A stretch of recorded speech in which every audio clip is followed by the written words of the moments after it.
Before I begin to relay the details of this ritual, I should probably explain that you need to be in a certain state of mind for it to work. I'm sure a lot of you out there will know what I mean, even though I am not the best person to be explaining human emotions. It's a kind of churning, constant emptiness. A feeling that, although you have no desire to die, life simply takes too long, and you would rather another option. It is very important that you feel this way when undertaking the ritual, because another option is exactly what we'll give you. The details are as follows, so listen carefully. I have tried to make it as simple as possible and to cut down on the cryptic rubbish that my contemporaries often include in these things, but you need to appreciate how hard that actually is. We don't live by constants as you do. We live by symbolism and meaning. Bread does not sustain us, but the idea of bread makes a very good meal indeed. Still, enough talk. Even if you did want to hear about me, I wouldn't be able to explain it. Apologies for this also for any of you listening, but if you're not a resident of the United Kingdom, or Great Britain as it's otherwise known, you will have a little travelling to do. The new world does not interest us as much as the old ones, and this isn't going to be as convenient as finding any old hospital or halfway house. You will travel to Suffolk, England, and find a public house called the Queen's Head, on the crossroads of 4 villages, Southwold, Alderburgh, Dunwich, and Walberswick. They've all been well noted by history, though not necessarily in the history books. Anyhow, once there, visit the place during the hours of 11 p.m. to 1 a.m. and take a good look around the pub itself without going inside. The crossroads is a simple 4 towns lie in 4 directions, though new roads may not reflect that accurately. Take a compass with you. Take 10 steps toward each town, then 10 steps back to your original location. Once you have done this for all 4, proclaim, "I have seen this crossroads too many times." Once said, step into the pub. It should look much as it did in my time, which may well be a shock to you. Don't worry. You can turn around and leave right at that moment, if you so wish. Go back to your life and read these stories from the safety of a computer screen. If you do decide, however, to continue this course of action, then go to the bar and ask for a glass of the House Malefic. The barman will give you a glass of red wine and accept no payment. Now, drink it, and you're exactly halfway to where you want to be. Good.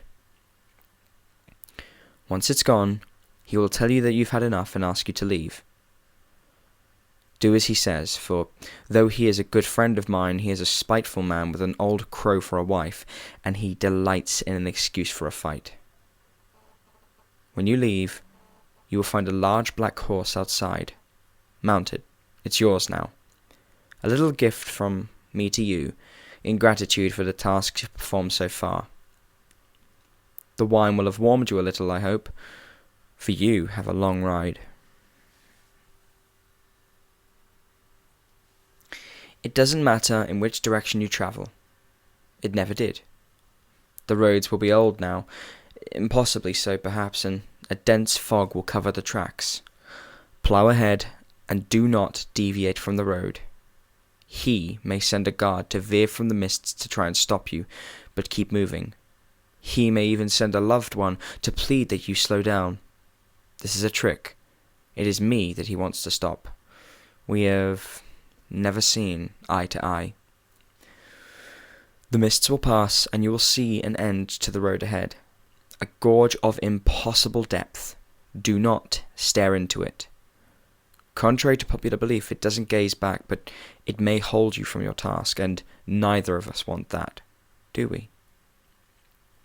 To continue, you need only do one thing. Ride the horse from the cliffside and plummet into the gorge. Well, I never said this would be easy, did I? Don't worry, it's an exhilarating rush. For the most part. I shan't talk of the next few minutes of your trial. It would be improper, after all. Many don't make it this far. They suddenly decide they have too much to live for. What a joke. As though cowardice and misery were badges of honour. However, those of you that do have the courage for this, and I commend you, I truly do, will have one but final task ahead of them. The hardest of all.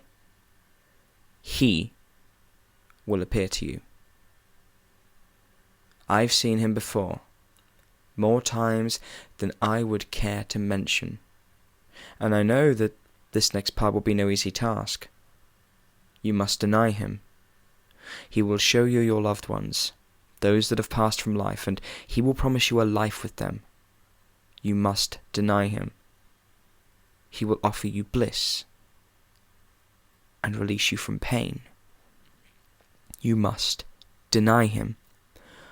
Finally, he will offer his friendship and his regard. Deny him. His words are false, and you will find no succour with them. Finally, he will leave. Good. And we will be alone. Now for your gift? The reward for your efforts? No problem to a being like me. I will touch you upon the forehead. Once. And you will reawaken in the bed you find most comfortable. From this point on, you will be possessed of an irresistible charisma, and disease will never trouble you. No wound will harm you, and no argument will sway you.